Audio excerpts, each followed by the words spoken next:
welcome back to our weekly chat on Spartans Illustrated with J.U. Colcrick. And before we get started, we have a little bit of a rebranding announcement. So we've decided to change the name of this weekly session. From here on out, we'll be known as Choo and the Doctor. So, J.U., I wonder if you could tell us a little bit more about the nickname Choo that you've decided to go with for this particular event. So the thing is, in college, there was that Thunder and Lightning. That was like my senior year. But before that, and all through, so if you go to East Lansing, I always tell, my friends that aren't familiar with Michigan State football and stuff, like there's like two. Like when I go to East Lansing, people don't call me JU. It's Choo because that was my nickname in college, Oh, okay. given to me by TJ Duckett. Oh, 'Cause nice. he was the diesel in college. And then so when he came back one time and he's like, "Oh, you choo, you run like a train." So he was giving me, choo. So choo's been my nick with all our former players, even Coach D. All those people call me choo. So Well, that makes a lot of sense. I don't think I'd heard that story. Of course, I do remember T.J. Duckett. He had gave us a lot of great memories in East Lansing, as did you, of course. But yeah, that's a great story. Well, I guess I should have asked you before your preferred nickname, but we we eventually landed on the right answer, so right. I think that's a good thing. So, well, we've gotten through another Saturday of Spartan football. I know I actually arrived on campus a little bit earlier than I usually do. I had a chance to tailgate, and I actually ran into you during my tailgate, so that was kind of fun. Yeah. I've actually run into you randomly several times now since we've started this, which is kind of entertaining. Um, I saw. Did you get also a chance to do a little tailgating before? Yeah, I walked around to a couple different spots. Had some friends into actually a kid that I graduated high school with. His nephew plays linebacker at Youngstown State, so they Oh were in wow! town for the game. So I got to connect. I hadn't seen him in probably about 15, 20 years, so Oh got wow! to That's cool. got to connect with him. And but I don't know, like I just get like a sense, like just going around the program, not within the program, but from some fans, there's like that doom and gloom. Like we're a Mm, 3-0 football team, but yet everyone's finding something to like it's hard to win a football game, especially at the Division 1 level. But yet people are like, there's like not like, oh, we got this, we got it's like that Eeyore, mm. oh, it's all sunny, but then it's like, well, you see those clouds, it's gonna rain over there. Like, let's enjoy it. Jonathan Smith is the first coach of Michigan State to go 3-0, back to back seasons. Now let's build off that and enjoy it. Let's go with us fans. Let's get that momentum going instead of having the doom and gloom. Yeah, I appreciate that. I think you're right. It is. I like to be an optimistic person, and so I appreciate the positive energy that you bring. Because you're right, the Spartans are 3-0, and that is certainly something to celebrate. I mean, after all, they did win this Saturday. Some people might have forgotten about that already, but it was a victory. And I was telling people all week, and you know this, that I thought Youngstown State was better than people thought, and that the game was going to be closer than we thought. And eventually, that is basically what happened on Saturday. It was a little bit tight, but at the end of the day, the Spartans did get the victory. So, I mean, what did you see out of Youngstown State, and compared to what you were expecting? Yeah, I thought, like I predicted, I think I wrote it somewhere there, it will be 46-17 was my prediction for the score. And, I watched some film on Youngstown State for their first two games. Um, Overly from the video, from their film, I wasn't too impressed with Mm, them. But on Saturday, they came ready to play. And sometimes, too, I feel like Michigan State, will play down to a team's level a little bit, and I thought there was that there, and gave Youngstown State that sense of belief. Um, and I'm one of those people where within 2 minutes you saw in the game, Youngstown, and they kicked an onside kick, and then they're calling time. And so once you start doing that, it tells me you don't want to wave the white flag. So like, let's mm-hmm. go, let's aerate it, let's add more on there, and let's get some style points there. And it was good to see that late touchdown at the end of the game by Tullis there. So it's good for one. his confidence because he's probably going to be the lead back this week Hmm. coming up.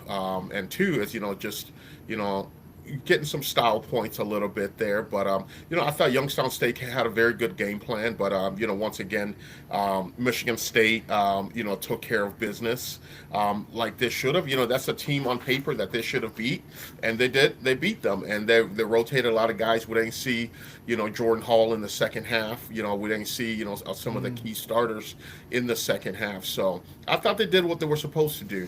The quarterback, the week previously, he had 260 something yards rushing, and this week he had 17. So, they were able to, once again, the strength of the Spartan defense is a run defense. So they were able to hold true to that again. Yeah, definitely. I mean, Youngstown State did have that one long run where they kind of busted out, and I believe that Coach Smith after the game said that there was some sort of misalignment on the defense for Hmm. that. And I remember even looking at that play pre-snap, thinking there is nobody on the wide side of the field. So that kind of checked out. And I think if you take that run out, yeah, they barely did anything on the ground at all. So Right. we can definitely feel good about that. The passing game, though, I mean, I don't think we expected that quarterback to put up 242 yards on it. So, should we be concerned about the secondary still? Or Yeah, I think the thing that concerns me about the secondary is not their athletic ability, but it's their ability to communicate. I think there's a bunch of blown coverages because of lack of communication that happens. But yeah, I think there is definitely concern with that secondary. I think we have guys that are out of position at times. Guys aren't communicating. So but I saw a lot of nice things. A lot of young guys came in the game Mhm. and played, and they were coming in making sure tackles and those one-on-one tackles for those safeties and corners coming up and making plays like that. I thought that I saw some good things from there, but overall too, there is a cause of concern for the secondary as well. Yeah. Well, as you mentioned, they did seem to rotate a lot of guys on defense. I think, based on the Pro Football Focus, I think 36 different defensive players played at least one snap, and I think over 20 played more than 10 snaps. So they definitely did get a lot of guys out there. So hopefully that'll translate into freshness later in the season. So we'll Yeah, be on the yeah, lookout for that. yeah, even in the secondary, I think they probably played about 15 different guys, in the secondary there. Mhm. When they play that nickel package as they do with the five DBs. But that's getting those guys in game reps in case injuries happen. And right now we're hit with a little bit of injury bug. You have guys that have real in game experience. Yeah, now you mentioned the injuries. That was probably one of the main storylines to come out of the game on Saturday. The Spartans have been pretty lucky the first 2 weeks. We didn't see a lot of the medical staff having to come out onto the field. Unfortunately, that was not the case this last week. We saw Luka Vinicic went down, and it sounds like based on what Coach Smith said, he could be out for the remainder of the season. We saw Alante Brown go down. That sounds like that's also potentially a more serious injury. And of course, Nick Marsh didn't play at all in the second half, and we saw Micaiah Frazier go down late in the game too. So, having played the game, injuries, I think it's easy for fans to try to ascribe some sort of, reason for why is this happening. And I think in life, sometimes when random things happen, everyone tries to look for some sort of reason. But, how do you view that from the viewpoint of a former player? Injuries are certainly part of the game, but when you have that many, is there something more to it, or is it just luck? I think it all depends on the injury. When you get those soft tissue injuries and everything, that comes from, I'll put that in your strength and conditioning in that program there. You're not working those things, working your quick twitch muscles and everything of that nature. But these injuries that we saw that are happening now, I don't feel that they are those strength and conditioning. I think those are just hard hitting football type injuries that's happening. So that's been that's the issue there. So there's two different types. I think 2 years ago, it was our strength and conditioning program. I wasn't too keen and sold on the previous strength and conditioning staff. I think this staff here is a lot better. That trains you to be gladiators, but also train your quick twitch muscles. So I think they have a pretty good strength and conditioning staff. They have a good training staff here that really monitors and gauges the players. So I just think some of these injuries like that happened this week are just some of those fluke football injuries. Okay, that makes sense. So hopefully, hopefully the rest of the season, the Spartans will be able to stay relatively healthy. Right. Knock on wood, if you've got any nearby.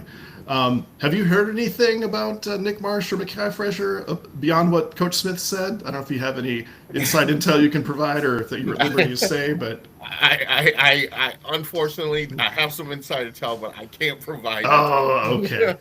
That's okay. Well, hopefully, Yeah. I won't say you can blink twice if we'll see Nick Marsh on Saturday, but I think our fingers are crossed because, as I was, watching that game on Saturday, clearly Youngstown State seemed keen on stopping the run game, and I did want to ask you about that. The traditional run plays from the Spartans didn't really gain a whole lot of traction until maybe later in the game, and it seemed like the cheat code, so to speak. I think Jack Ebling used that phrase after the game, was either to have Childs run or to just throw the ball to Nick Marsh. But once Marsh went out, it became a little trickier to move the ball. But I'm curious what you saw of the Spartan rushing attack, the traditional rushing attack on Saturday, and why that was had such difficulty finding traction.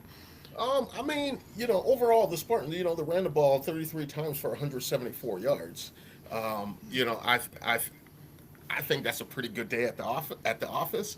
I know going into the game plan was to get some more called runs for Aiden Childs that game. So you talk about traditional run game, handing the ball to the tailback. You can't. If you have a quarterback who can run the football like Childs can, and you call those, it's going to take away from your traditional run game. So there were a lot of designed called runs for him that game. He carried the ball 8 times that game, and I think probably 6 or 7 of those 8 were traditional called run plays. So it's just and what that does when you want to talk about your traditional, now it makes a team play 11 on 11 football because they have to account for a quarterback. They can't just say, hey, we're going to play 11 on 10 because the quarterback's going to hand the ball off and he's not going to be a lead blocker now. So you truly have to play 11 on 11 football when you run the football with your quarterback. And that's what I think. Michigan State saw that within the defense, and saw these holes that Youngstown State presented when it came to that, and they took advantage of it. And I think the entire game, I thought the offensive game plan was really good. The Spartans had 444 yards of total offense, if I recall that correctly. But it was they took what was given to them. It wasn't anything crazy. And going to Nick Marsh, if Youngstown State came out and played him man-on-man coverage, one-on-one man-on-man coverage, and you can't do that with these receivers that Michigan State has. You can't play these guys one-on-one coverage with no help because they're going to beat you. Because 2 things happen, and we saw a lot of going to Marsh early with the quick hitters because they're playing one-on-one, and in turn, you have 2 different options now when you play one-on-one coverage against a receiver like Nick Marsh. You play press coverage, you play him tight, he beats you off the line, it's over. So then you have to bank on your defensive line or somebody getting pressure on the quarterback so he gets the ball out of his hand quick. But then if you decide you don't want to play that press coverage, you play off coverage on him. And that's what you saw a lot. They played a lot of off coverage on him so that the corner was playing about 8 yards off him. So it's just pitch and catch and say, you're big, you're athletic, catch the football and make a man miss. And that's where you saw a lot of Nick Marsh's yards come from. So those are just different things. And I thought it was a good job of recognizing that by offensive coordinator Lundgren. And I think, the Spartans on offense, I felt they played very well offensively. They took what was given to them offensively. Very good. I feel like I just learned a whole lot just from what you just said there, Jay. So I appreciate that. Um, That's what it is, man. We're talking yeah, X's and O's. that's right. That's good. And I will just point out the Spartans only did punt once in the entire game, so clearly the Hmm. offense is doing pretty well if you Yeah, and only have to the bring out first Eddie half they have once. and it was limited possessions because Hmm. both offenses were out there long. The first half, Michigan State had 4 possessions. They scored on 3 of the 4. Yeah. Throughout the game, I believe they had 10 possessions and probably scored on 7 of those 10 possessions, I believe. So they had a lot of control offensively. They did a really good job. And like I said again, Lundgren did a really nice job of taking what the defense was given and having a nice mixed bag of plays. Very good. So there was one play from Childs I wanted to ask you about. What did you think about the attempted hurdle in the early part of the first quarter, or the fourth quarter rather? That's a type of play where you go to the sideline and say, "Hey, next time just slide." That's one of those. Yeah, I think we were all thinking that, and especially the time in the situation, it being late in the fourth quarter, or actually it was about 11 minutes to go, I think, and Yeah. the lead was big enough that probably you didn't need to do that after you picked up the first down. And actually, his teammates gave him a little grief for that after the game. It was a pretty funny exchange in the press conference about why he did it, and that he's like, "Bro, I explained myself, I explained why I did it."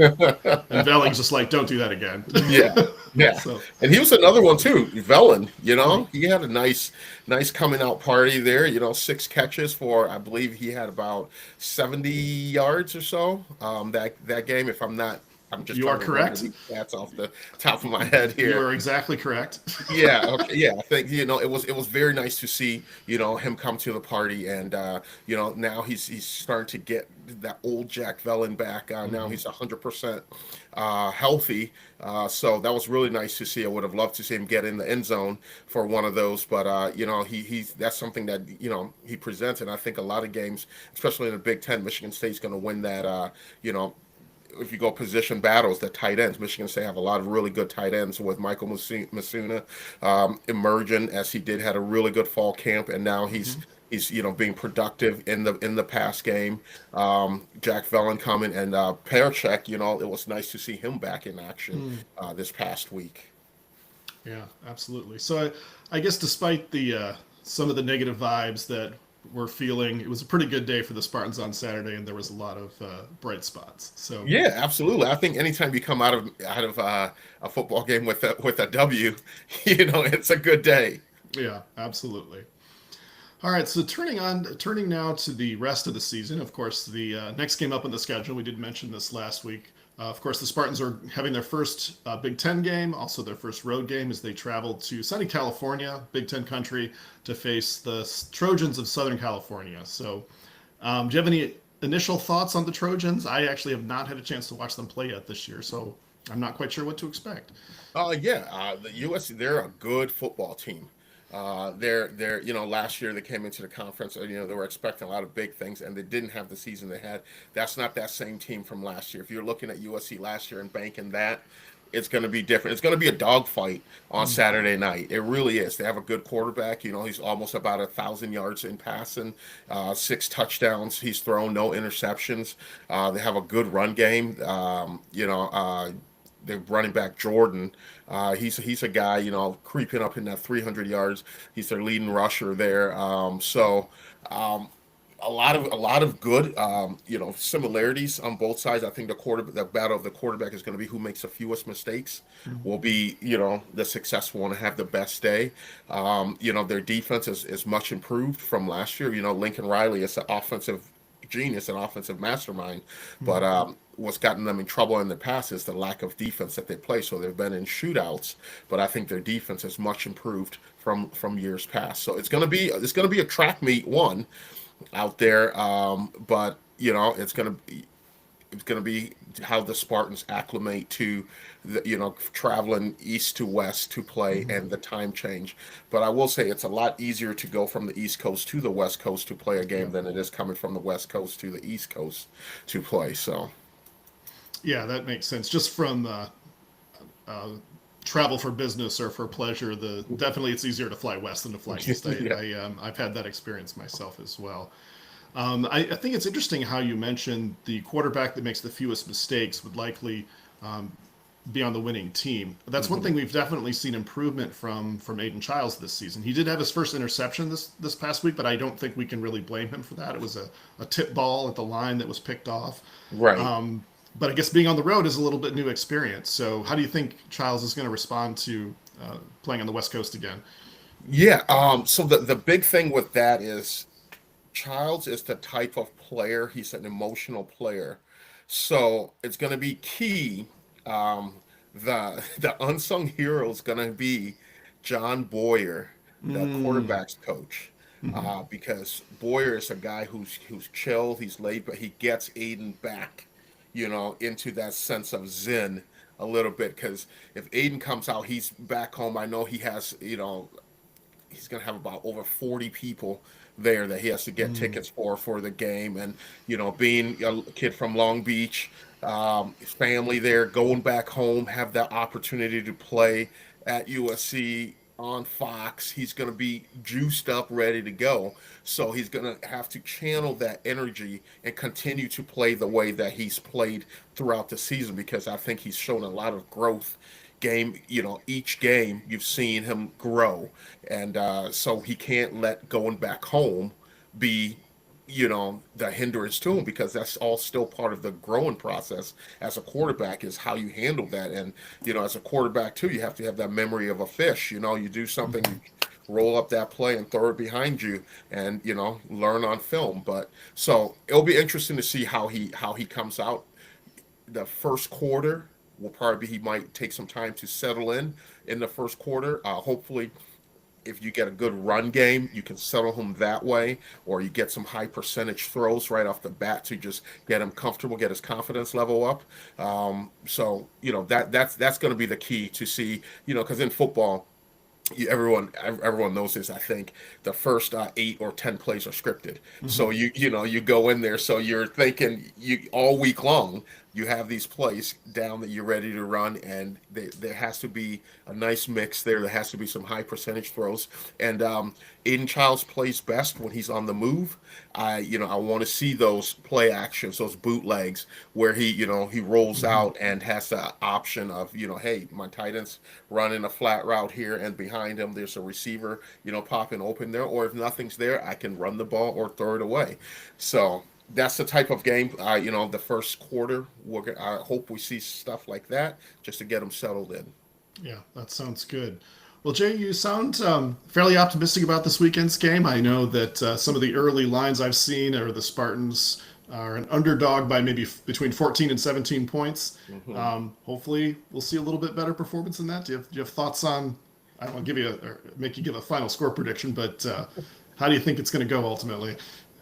Yeah, I think it's going to come down to the team that protects the football, and who runs the football better. That's going to be what it comes down to. It's going, like I said, it's going to be a dogfight. It's going to be the team that protects the football and runs the ball. That's going to be the team that wins the game. We have these flashy receivers and everything of that nature. And when I say run the ball better, it could be a quick toss. That's like a Mm, long, handoff there. A quick toss behind the line, and the receiver catch it and make, that's pretty much a run play, yeah. really. Those high percentage throws. It's not, getting these chunk plays throwing it downfield, but that is accounted in there, in that running the ball better and having that clock control. And so if the Spartans have that, and they're going into it, going to into halftime tied, or up, or you might be giving just down 3 or 7, that sense of belief will be there. And what I like this year too, that the past 2 games, ever since the Western game, they've done a nice job in the locker room at halftime adjusting, Mm, yeah. coming out and scoring points in the second half. They did that against Boston College, and they did that again against Youngstown State. So the offense have to do that, and they have to fine tune some things in the secondary. That communication has to be there. So that's going to be it. Run the football and protect the ball. Yeah, that sounds good. Now, have you been to the Coliseum in LA before to see a game? Or I have been to the Coliseum to see a game. So it's a old stadium. mm. It's something like 100 years old or something Oh like wow. that. It shows, but it's definitely a historic place, and you can't ask for a better matchup. Spartans versus the Trojans. If Yep. you're into that kind of the Greek and all those things there, you couldn't ask for a better matchup. Too bad the time is so late, but Yeah. Yeah, I saw something online. Someone had proposed a trophy for this series that's a actual Trojan horse, and yes. I would completely support this as well. Yeah, I would absolutely. co-sign that in a minute. We can get rid of that brass spittoon against Indiana and get the Oh, Trojan horse game. wow. Yeah, I mean, we can keep. I love all the trophy games. Why not play for a trophy every week? I think that's like a lot of fun. That's what makes college sports a lot of fun. Well, I think obviously Jay, you'll be there in the booth with your good friend George Blaha from Spartans Illustrated. I think we have Sydney will be there on our behalf, so we will have some boots on the ground in Nice. Southern California, so that'll be good. And I think that's all we have time for today. So I just want to thank you again, Jehu, for joining me as you have the last 3 Mondays. Now that we've got our branding down, hopefully we've got our IT issues solved, and just want to thank all the Spartans Illustrated subscribers. Tell your friends, tell your enemies, tell your neighbors, tell everybody you know. It's the best place to get your information about Spartan sports. Since we're Um, live here, we should be able to have people pop up in the I chat and have ask questions and We everything. should. I think we would. We aspire to get to that position. I think we're still like in the first 2 weeks of this our new platform, so we'll try to get there. I think that would be a lot of fun. Maybe next week we'll talk about it Yeah, internally and see what we can do. that's your homework. Yeah, I'll take it. I've always been good at homework, so. All right. Well, thanks again, JU, and thanks for all of the viewers for tuning in to Choo Choo and the Doctor. We'll be back next Monday when we'll hopefully be talking about another Spartan win. So until next time, I'm going to go ahead and say it. Go green. Go white. All right. Thanks, JU. Have a good week. Thanks.